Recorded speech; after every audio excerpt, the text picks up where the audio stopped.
Welcome to My Thailand Stories. Gary is 54, Scaffolder, Glasgow. He went to Chiang Mai for 2 weeks and met a woman called Nong on a language exchange app 3 days before he even got on the plane. By the time he landed, she was already waiting for him. By the time he flew home, he was already gone on her. And somewhere on the other side of the world, a German bloke called Klaus was feeling exactly the same way about exactly the same woman at exactly the same time. This one is messy. Gary is the first to admit he wasn't thinking straight. He'll also be the first to tell you he'd probably do it again, which tells you everything you need to know about Gary. If you want daily Thailand cautionary tales instead of every other day, hit subscribe and help us reach 1,000 subscribers. Here's Gary. Right so, Gary. 54, Glasgow. Govan, born and raised, scaffolding since I was 19, which is 35 years of getting up high and making sure other people can do their work. I'm not going to pretend I'm some well-travelled, sophisticated guy because I'm not. I've done Spain a few times, the usual stuff. Thailand wasn't even on my radar until my mate Stevie went and came back looking like a different person. Younger somehow. Lighter. I said, "What happened to you?" And he just grinned and said, "Go and find out." So I looked into it, watched a load of YouTube videos, read stuff online, booked Chiang Mai because everything I read said it was the cultural one, the temples, the night markets. Not like Pattaya, which even I knew about. I'm not that kind of guy, I told myself. I'll do the cultural thing. See the proper Thailand. I was on this app called Tandem about 3 weeks before I went. It's a language exchange thing. You help someone with English, they help you with their language.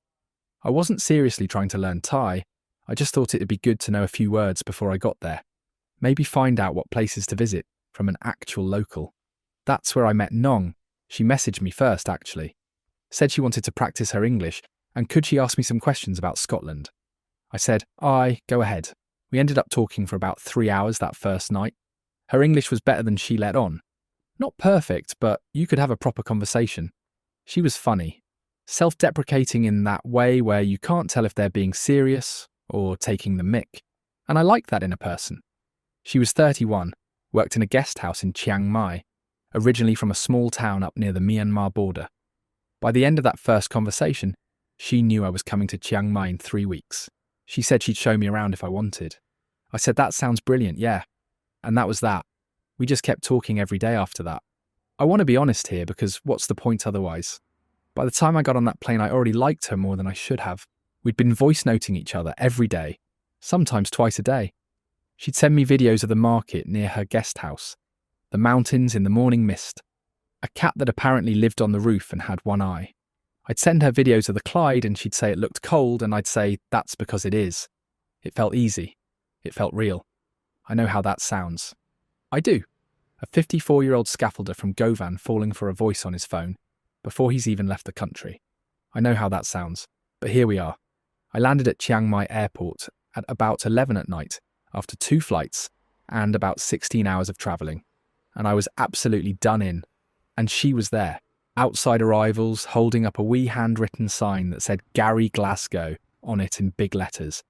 And she was laughing before I even got to her, because apparently the look on my face was worth the sign. I said, "You didn't have to do that." She said, "I wanted to see your face." And that was it. That was the moment. Standing in Chiang Mai airport at 11 at night with my bag and my jet lag. I was gone. Completely gone. Didn't stand a chance. She took me to a night market near my guest house even though it was late and I was wrecked because she said I had to eat something proper before I slept.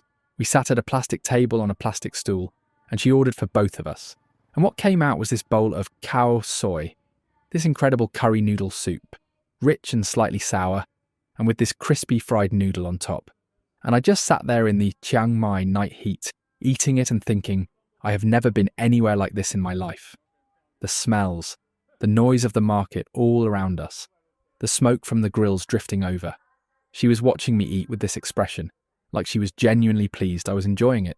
And I thought, aye, this is something. We talked until about 2 in the morning. She went home, I went to bed. I lay there on top of the covers, with the fan going, and the sounds of Chiang Mai coming through the window, and I thought, I am in a lot of trouble here. Next morning, she's already outside my guest house at 9. We spent the whole day together. The old city, the temples, Doi Suthep up in the hills. You take this road that winds up the mountain, and the city drops away below you. And the temple at the top is all gold and white tiles, and the smell of incense so thick you can almost chew it. She knew everything about it, not the tourist version. The actual history. Her grandmother had come here as a child. She talked about it like it mattered, and I watched her talk about it and thought about the voice notes and the one-eyed cat, and the laugh in the airport, and the cow soy, and I thought, oh no. Every day that week was like that. She was off work. She'd arranged cover, she told me, because she wanted to show me around. Whether that's true or not, I don't know. At the time, I thought it was the most thoughtful thing anyone had done for me in years. She took me to the Sunday walking street market, which goes on for what feels like miles. Every kind of food and craft and thing you didn't know you wanted until you saw it. The whole street closing to traffic and just filling up with people and colour and noise. She took me on the back of a motorbike to a waterfall outside the city, where you could swim. The water cold and clear, coming down off the mountain. The jungle on all sides making that thick insect sound. The two of us sitting on a rock in the middle of it, eating mango she'd bought from a woman at the bottom of the trail. I paid for things. Food, entry fees, whatever came up. I didn't think about it. It wasn't a transaction. Or it didn't feel like one. It felt like two people spending time together. And one of them happened to have more money. She never asked for anything directly. That's something I want to say. Because it's true. She never once said, I need money for this, or can you send me that? It was always just, we were together and things needed paying for and I paid for them. Whether that's a distinction that matters, I genuinely don't know. By day 4, I was completely in love with this woman. There it is, 54 years old, 35 years on the scaffolding. I have been divorced once. I have 2 grown-up kids in Glasgow. I thought I knew myself fairly well. Day 4, gone. She felt the same. Or she seemed to. And here's the thing I keep coming back to even now. I'm not sure she didn't. I'm not sure it was all performance. That's the bit that doesn't fit neatly into the story you're supposed to tell about Thailand and bar girls and being taken for a mug. But I'll get to that. On day 5, she told me she had to go back to work for a couple of days, but she'd see me in the evenings. She seemed genuinely annoyed about it. So I spent those days on my own doing the tourist stuff. A cooking class, a visit to an elephant sanctuary outside the city, the kind of ethical one where they've rescued the elephants and you walk with them rather than ride them. I'm standing in a river, helping wash a 40-year-old elephant called Maylee and thinking about Nong, and this is my life now apparently. She came to my guest house both evenings after her shift. We'd eat somewhere, walk somewhere, come back late. The last night before she went back to work, she stayed. I'm not going into detail about that, but I want to say that whatever was or wasn't real, that felt real. I was there, I know what that felt like. The second week she was off again. We went to Doi Inthanon, which is the highest mountain in Thailand, about an hour and a half outside the city.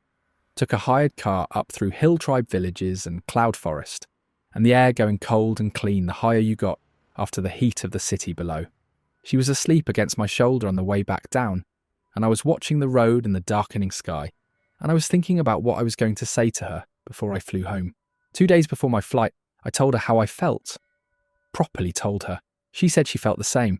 Said she'd never met anyone like me. Said she wanted to see where this could go. I flew home. And for 3 weeks, everything was brilliant.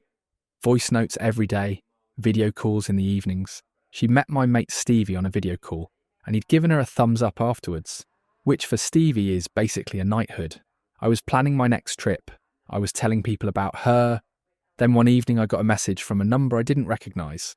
German number. A man. He said his name was Klaus, and he was very sorry to contact me like this, but he needed to show me something. My stomach dropped before I'd even read the next line. He'd found me through the app, same profile. He'd been talking to Nong for 4 months. He sent me a voice note she'd sent him the previous Tuesday. It was her voice. Her exact words. The same voice note she'd sent me the previous Tuesday. Word for word. Same recording. Sent to both of us on the same day. I sat in my flat in Glasgow and I read this message, and I looked at the voice note, and I just started laughing. Not because it was funny, because I genuinely didn't know what else to do with it. Klaus was still there on the other end, waiting. I typed, "How long has this been going on?" He said, "I think since before either of us met her." I sat there for a long time after that. So, Klaus. I need to tell you about Klaus because Klaus is the bit that I still can't get my head around even now. Not Nong, Klaus. A 51-year-old accountant from Dusseldorf who'd been talking to the same woman on the same app for 4 months and had never been to Thailand in his life, and was sitting in Germany feeling exactly what I was feeling in Glasgow, and neither of us had any idea about the other one. He messaged me on a Wednesday evening. I just got in from a job, still had muck on my boots, was standing in the kitchen making a brew. Phone buzzes. Unknown number, German flag on the profile. And this message that starts with, "I am very sorry to contact you like this, but I think we need to talk." I nearly didn't reply, thought it was some kind of scam, which looking back is quite funny given what it turned out to be about. I replied. He sent me a voice note, Nong's voice, clear as anything, sending him a good morning message, telling him she was thinking about him, asking how his day was going. Dated the previous Tuesday. I scrolled back through my messages. Tuesday. She'd sent me almost the exact same thing, word for word, 2 minutes earlier. I just stood there in my kitchen with my boots still on, reading this over and over. He'd found me because I was still visible on the app. He'd seen that Nong had been active on it recently, which confused him because she'd told him she'd deleted it. He started looking through profiles she might have been talking to. Found mine, saw Scotland, took a chance. We ended up on a video call for about 2 hours that night. Me in Glasgow, him in Dusseldorf, both of us piecing it together like a pair of detectives who didn't really want to solve the case. He was a decent bloke, actually. Quiet, measured. The kind of man who thinks before he speaks, which I am absolutely not. He'd been talking to Nong since before I even downloaded the app. She told him she was saving up to visit Germany. He'd been sending her money every month. Not huge amounts by German standards, but real money where she was. He had a whole future mapped out in his head. He showed me the messages, the voice notes, the photos she'd sent him. I showed him mine. Same photos, mostly. A few different ones, but the same ones too. Same messages. Same future mapped out, except mine involved Glasgow, not Dusseldorf. She'd told him she'd never been in a serious relationship with a foreigner before. She told me the same thing. She told him her English wasn't great. She told me the same thing. Her English was fine. We both knew that by then. At some point, Klaus went quiet for a bit, and then he said, very carefully, in that measured way of his, "I think there may be others." And I thought about that. Just sat with it. "Yeah," I said. "Probably." We didn't say much after that for a while. Just two blokes on a video call at midnight staring at their phones. Here's the thing that I keep getting stuck on, and I might as well say it because it's the honest truth. I still don't know how much of it was fake. I know that sounds mental. I know what you're thinking. She was sending the same voice notes to two men. Probably more, there was money involved, it was a con. End of story. And maybe you're right. Maybe it was exactly that simple, and I'm just too proud to admit I got played that cleanly. But I was in Chiang Mai for 2 weeks with this woman, and I know what those 2 weeks felt like. The airport sign, the khao soi at midnight, the waterfall, Doi Inthanon, with her asleep on my shoulder on the way back down. I was there for all of it, and it didn't feel like a performance. It felt like two people who'd stumbled into something neither of them expected. Maybe she's just that good. Maybe after enough years of it, you can make anyone feel like the only person in the room, even when there's a German accountant in the other room getting the same voice note. I don't know. I genuinely don't know, and I've spent a lot of time trying to work it out, and I'm no closer. What I do know is that the minute I got off that video call with Klaus, I rang her. She answered on the third ring, sounded normal, happy to hear from me. Asked how my day was. I said, "Who's Klaus?" Silence. Not a long silence, maybe 3 seconds. But a very specific kind of silence, the kind that has a lot of information in it if you know how to listen. Then she said, "What?" I said, "Klaus, from Germany. He rang me tonight. We had quite a long chat." Another silence, different quality this time. She said, "Gary, I can explain," and I thought, well, here we go. What she said was this. Klaus was someone she'd been talking to before me, before the app, before everything. An old contact. She'd been trying to let it go naturally, didn't want to hurt him, kept the conversation going out of kindness. The voice notes were, she stumbled here, and I give her credit for at least stumbling. She said she'd sent a similar message to both of us by mistake. Copied the wrong one. It wasn't the same message, she said, just similar. I said, "He played me the voice note, Nong." It was word for word.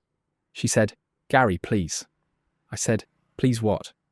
She said, "I don't want to lose you. What we had was real. What I feel for you is real. Klaus is nothing, he's just someone I felt bad about cutting off. And here's where it gets embarrassing. And I'm going to tell you anyway because I said I'd be honest. I wanted to believe her. I'm 54 years old and I wanted to believe her. I sat in my flat in Glasgow at midnight and I listened to her say, please. And I felt something in my chest go soft in a way I haven't felt, since I don't know when, and I thought, what if she's telling the truth? What if Klaus was just an overlap? A thing she'd been trying to end? What if the 2 weeks in Chiang Mai were exactly what they felt like? I didn't tell her I believed her. I said I needed to think. She said okay. Said she'd wait. Said she wasn't going anywhere.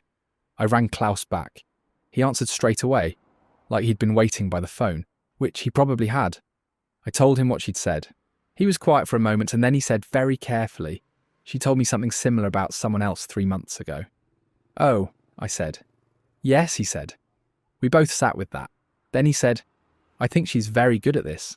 And I said, I think you're right. I didn't contact her for 4 days after that. Not because I was being strategic about it or playing some game. I just genuinely didn't know what to say. I'd go to type something and then put the phone down and go and do something else. Made a lot of tea that week. Did a lot of staring out the window at the Clyde. Stevie came round on the Thursday. I told him everything. He sat there and listened, and when I finished, he said, So are you done with her then? And I said, I don't know. And he gave me a look. I said, I know. He said, do you though? I said, probably not. That's Stevie. 20 years of friendship condensed into 4 words. The thing was, and this is the bit that makes no logical sense but is completely true, I missed her. Through all of it. The voice notes, the Klaus revelation, the silence, the 4 days of staring out the window. I missed Nong. The actual Nong. The one from Chiang Mai, the one with the airport sign and the cow soy and the one-eyed cat on the roof. I missed that person and I couldn't work out if that person was real or if I'd just invented her and fallen in love with my own invention. Both options were fairly depressing if I'm honest. On the Friday she sent me a voice note. She'd been waiting 4 days without a word from me and the voice note wasn't angry or desperate. It was just her, talking about the guest house, a difficult guest she'd had to deal with, something funny the one-eyed cat had done on the roof. Normal. Like nothing had happened. Either the most calculated thing I'd ever heard, or the most natural. I listened to it 3 times. Then I replied, I know. Stevie would have had a field day if he'd known, and I'm glad he didn't. But I replied and she replied, and within about 20 minutes, it was like the previous week hadn't happened, and I was back in it, completely back in it. Making plans for another trip, talking about the future, the whole thing. I booked flights 2 days later. Looking back now, I can see exactly what was happening. And it's not complicated. And I wasn't stupid, I was just, willing. I was willing to accept a version of the story that let me keep what I wanted to keep. That's not stupidity, that's something else. Something harder to defend against because it comes from inside you, not from her. She knew that. I think she knew exactly that. The flight was 6 weeks away. 6 weeks of everything being brilliant again, voice notes every morning, video calls, making plans, her sending me photos of places she wanted to show me that I hadn't seen yet. I was happy. Genuinely, properly happy in a way I hadn't been in years. And I knew even then, somewhere underneath it, that I was choosing to be happy in a way that required me not to look too hard at certain things. Klaus messaged me once more in that 6 weeks. Just checking in, he said. Said he'd stopped talking to her. Said he hoped I was okay. I said I was and thanked him, and felt like an absolute tube for what I was about to tell him. I said, I'm going back. He took a while to reply. Then he said, I understand. I hope it goes well for you, Gary. He was more decent about it than I deserved. 3 days before my flight, she asked me to transfer money for something. First time she'd ever directly asked. Said there was a problem at the guest house. Something to do with a deposit her boss needed covering. She'd pay me back when I arrived. The amount was 40,000 baht. I sat and looked at that number for a long time. And something shifted. Not dramatically. Not a light bulb moment. Just a quiet settling in my chest. Like a door closing slowly rather than slamming. I thought about Klaus in Dusseldorf saying, I think there may be others. I thought about the voice note, word for word. Same recording, same Tuesday. I thought about the 3-second silence when I said his name. And then I thought about the airport sign, and the cow soy, and the waterfall, and doi inthanon, and all of it. And for the first time since I got on that plane, I didn't know which one was real. That was the problem. I still don't know which one was real. And I've had a long time to think about it now. I didn't send the 40,000 baht. When I didn't send the money, she went quiet for about 6 hours. Then she came back with a different version of the story. The deposit wasn't 40,000 anymore. It was 20. Her boss had sorted part of it. Could I just help with the rest? I said no. Another silence. Then the guilt stuff started. I thought you trusted me. After everything. I would never do this to you if I didn't need help. You know me, Gary. And the thing is, I did know her. Or I knew someone. Whether that someone was actually her is the question I've been sitting with ever since. I said I wasn't sending money. She said she understood, and then she just stopped. No big argument. No dramatic ending. The messages slowed down over the next few days, then every couple of days, then nothing. Like a tap being turned off. Slow at first, then just off. I cancelled the flights. Got most of it back, thankfully. Had the right kind of insurance.